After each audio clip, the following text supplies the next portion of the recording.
على التمسك بكتاب الله العزيز وسنة رسول الله وطاعة الهدى والدلالة على الخير ابتغاء وجه الله ورضاه وقربه وثوابه.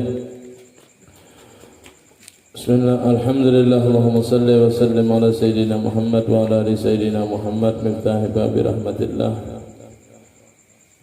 عدد ما في علم الله صلاة وسلاما دائمين بدوام ملك الله. أما بعد Bapak-bapak, ibu-ibu, jemaah Majelis Ta'lim Syamsis Sumus yang dirahmati Allah, alhamdulillah pada malam hari ini berkat rahmat taufik hidayah serta inayah daripada Allah kembali kita bisa berhadir di majelis salawat, majelis ta'lim ini. Mudah-mudahan hadirnya kita di sini, duduknya kita di sini, mendengarnya kita di sini, mudah-mudahan senantiasa menjadikan kita dekat dengan Allah Subhanahu wa taala, menjadikan kita takut kepada Allah, dengan harapan tumbuh rasa cinta kita kepada Allah Subhanahu wa taala. Amin ya rabbal alamin. Bapak-bapak, ibu-ibu yang dirahmati Allah, kembali kita lanjutkan pengajian kita tentang wajib beriman dengan takdir. Masuk ke halaman 96, sedikit kita baca yang di atas. Nabi SAW melarang mendalami dalam persoalan takdir disebabkan ia mengandungi bibit-bibit bahaya dan banyak mudaratnya. Jadi Rasul melarang kita terlalu masuk di dalam urusan takdir. Ya urusan yang kenapa Allah, karena khawatir kita ini kadang mampu mencari hikmah di sana. Karena sebenarnya setiap takdir itu ada hikmahnya. Nah, beda dengan orang-orang saleh, orang-orang arif, orang ahli irfan yang dibuka oleh Allah mata hatinya, inya melihat takdir itu bukan inya apa jurang ibaratnya itu berprasangka buruk atau i'tirad dengan Allah kadang. Namun di saat inya melihat takdir itu, inya melihat begitu agung dan mulianya Allah, begitu sayangnya Allah Subhanahu wa taala lawan kita. Nah, kita di situ khawatir kita mengungkap itu. Akhirnya laku kita merasa kita salah membaca takdir, akhirnya menyalahkan Allah. Jadi kita cukup beriman aja. Bahkan di dalam kitab Risalah Muawanah Al-Imam Haddad menyebutkan, ujar Sidin, kalau yang sudah Allah tentukan itu sudah terjadi umpamanya, itu jangan kita membahas lagi. Yang ada apabila itu nikmat, minta mudah-mudahan jadi hamba yang bersyukur. Apabila itu musibah, nah pandangan kita ini musibah, padahal kada ada musibah itu. Allah Ta'ala itu menjadikan apa-apa tugasan kita baik bertahan. Artinya mungkin kita secara zahir dengan pandangan kacamata kita sebagai orang awam itu adalah musibah, maka minta ya Allah mudahan kita sabar dengan musibah itu. Tapi jangan kita kenapa kalau. Makanya bila sudah terjadi itu kita beramuk-amuk karena jangan tablik juga lagi, nambahi dosa benar lagi kita menyenyarik orang-orang. Udah macam-macam rajin kadang-kadang sesuatu nang kita kadang hendaki pas terjadi habis orang disalahkan. Siapa kita salahkan, bini nang kada tahu ya disalahkan dia juga.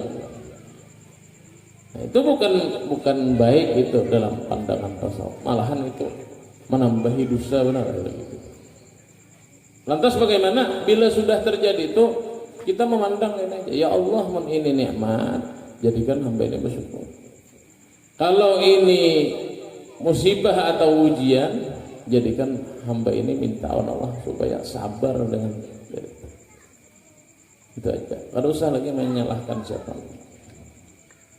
Makanya dahulu ulun ada dengar kisah. Ini kisah loh. Jadi ada kisah kejadian nyata itu. Cuman ulun kada detail banget tahu dari mana, cuman orangnya berkisah. ada polisi ini berpangkat, bayi si anak sekungannya, artinya ya siapa bang lagi yang dicarikan, yang siapa lagi yang disayangi anak itu. Allah mentakdirkan anak polisi ini dirumpak orang, mati di tempat. Kejadian nyata, orang itu berkisah tuh ada ngaran, ada aku orang menghafali bang ngaran pastinya.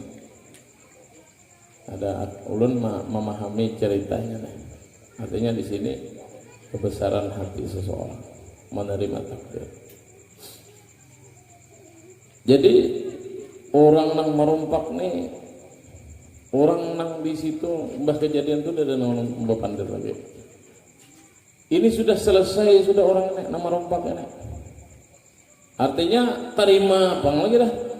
Mana ini bukan polisi nang sacuret apa enggak?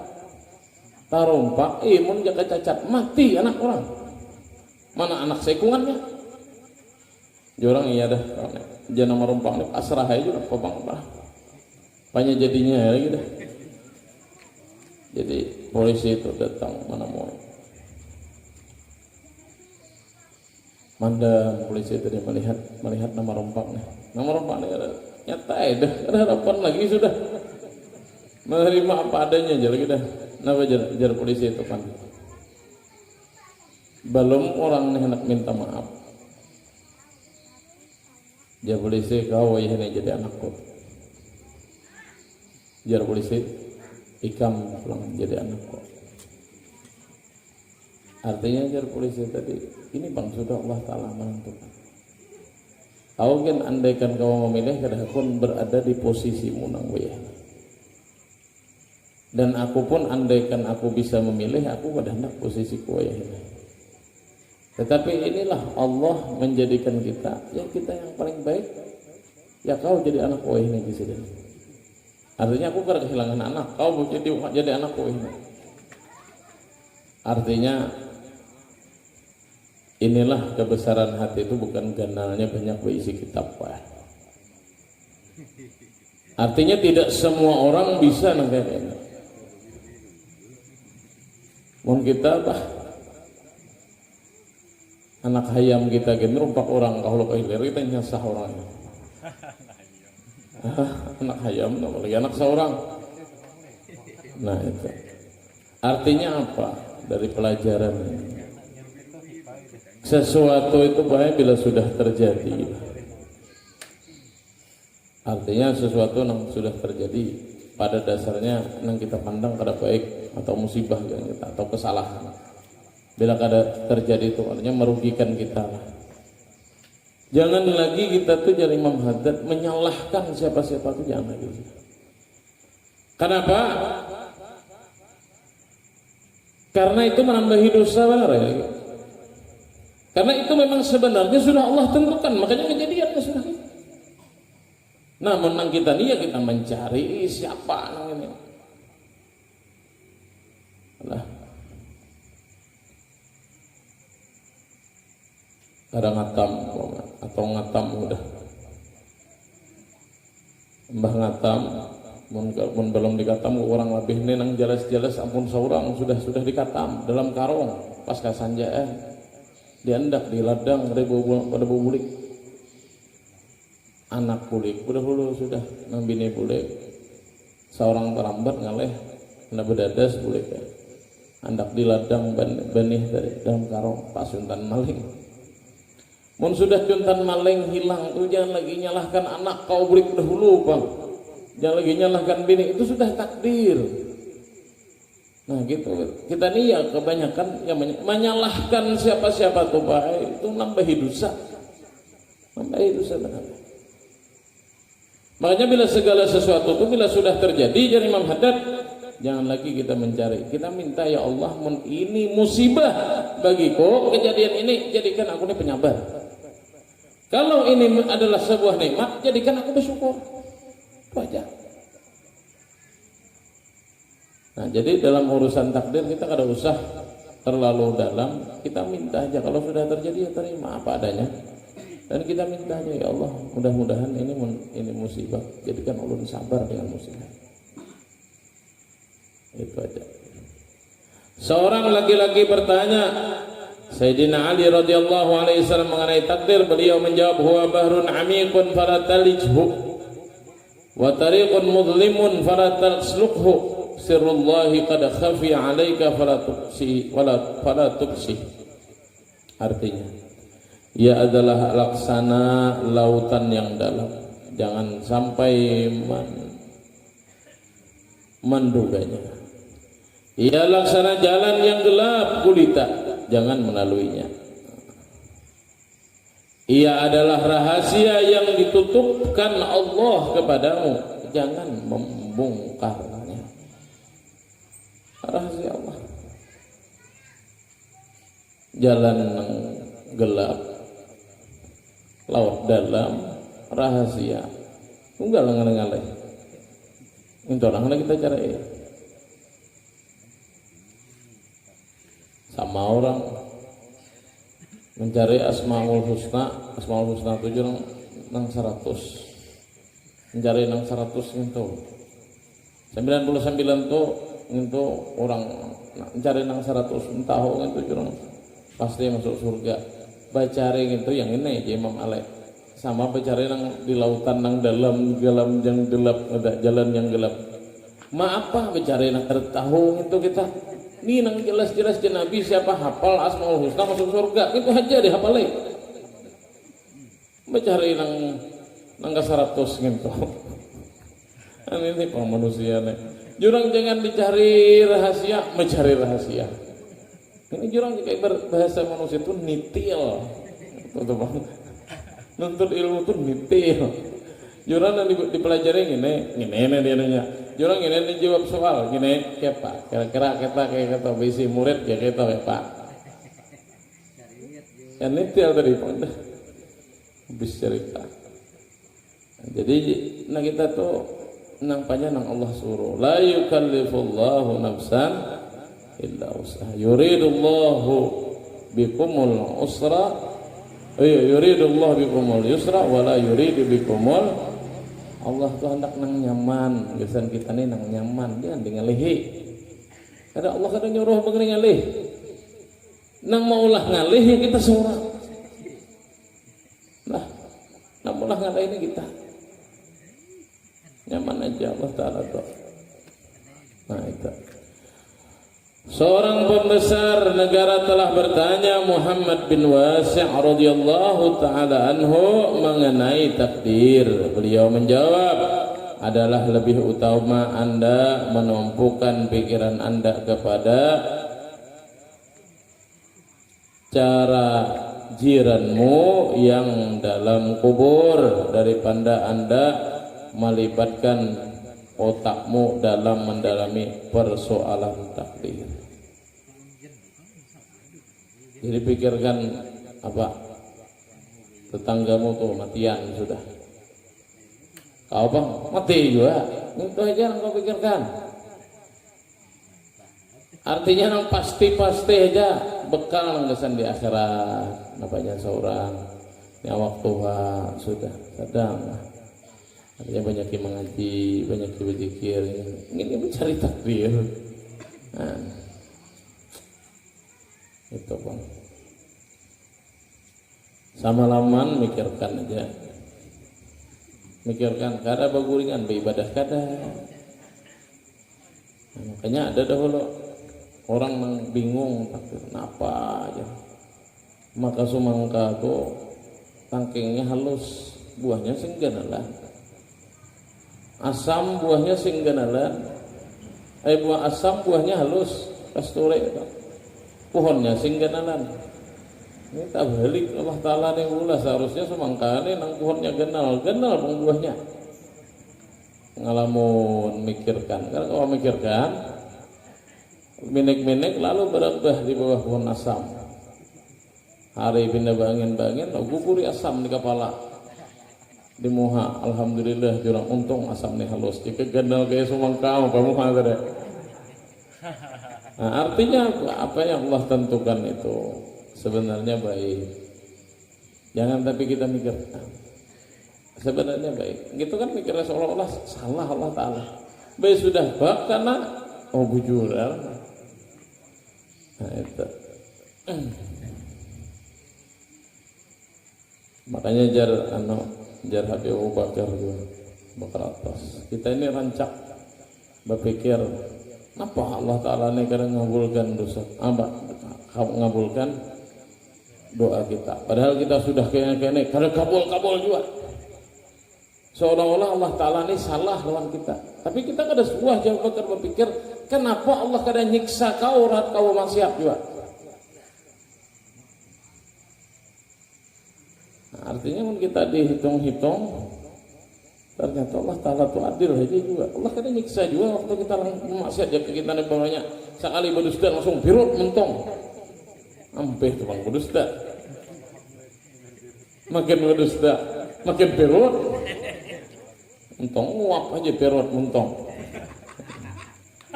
Ya tapi nguap ada TW ini bisa perut mentong.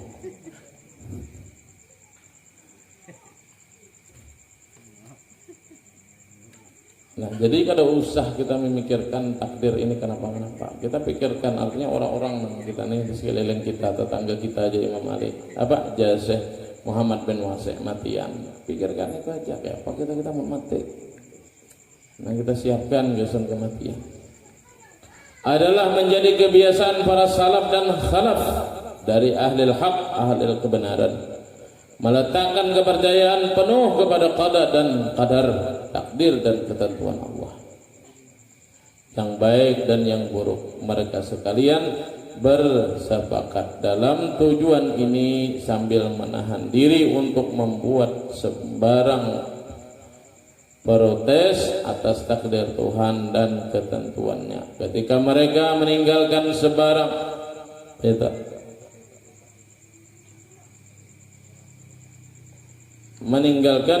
perintah atau mengerjakan sebarang larangan, mereka menganggap bahwa memprotes ke atas sesuatu takdir yang menyebabkan Anda mengerjakan sesuatu larangan atau meninggalkan suatu kewajiban sebagai suatu perkara yang amat berat dosanya, maka sekiranya Anda juga mengira diri Anda sebagai ahli haq, hendaklah Anda menurut mereka dan berjalan atas dasar mereka. Kalau tidak, marilah membaca apa kata Allah terhadap orang-orang yang mengingkari perjalanan kaum mukminin dan dengarkanlah firman-Nya. Nah, jadi kita orang-orang yang bahari salafun saleh daripada pendahulu kita itu, mereka menjauhi sifat-sifat yang memprotes dengan takdir Allah. Jadi kita itu makanya aja redha bil qada, rah bil qadar. Menerima ketentuan Allah Ta'ala itu hati ini tenang.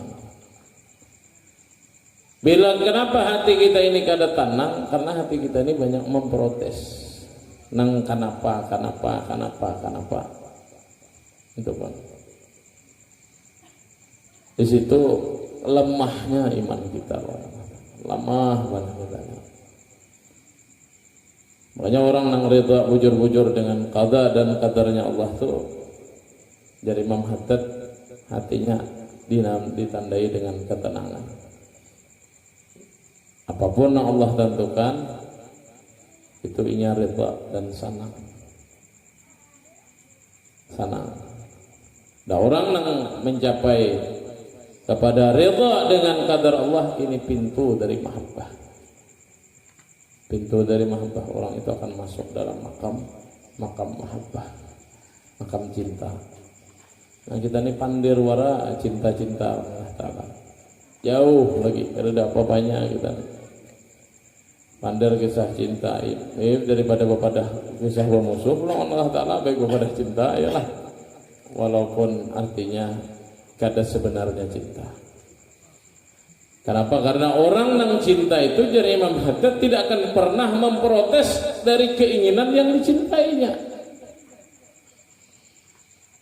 Walaupun yang dicintainya ini seolah-olah menyakitinya, laksana seorang ayah menggendong anaknya. dan bermanja-manja dengan anaknya. Coba anak kita gayai, catokinya kita, makin kita gayai. Nah begitulah orang nang ridha dengan kata dan kadarnya Allah, yang dipandang orang lain itu adalah ujian dan musibah, ia terasa nikmat. Kenapa? Karena yang memberi ini orang nang dicintainya. Nah itulah makam mahabbah. Makam mahabbah, makam ridha aja, ridha dengan ketentuan Allah. Itu sudah tanang hati. Bila makam mahabbah itu kada tanang lagi, gembira terus hati orang itu. Gembira. Artinya gembira itu apa? Inya melihat segala sesuatu yang terjadi di muka bumi ini, inya memandang kada lepas ini adalah kebesaran dan kecintaan, rahmat dan kasih sayang Allah, sehingganya apapun yang menimpa inya menjadikan itu semakin dekat dirinya dengan Allah Subhanahu wa ta'ala. Makanya dalam hadis, apabila Allah mencintai seorang hamba, maka Allah akan menguji hamba itu. Tadi kada ada diuji belum?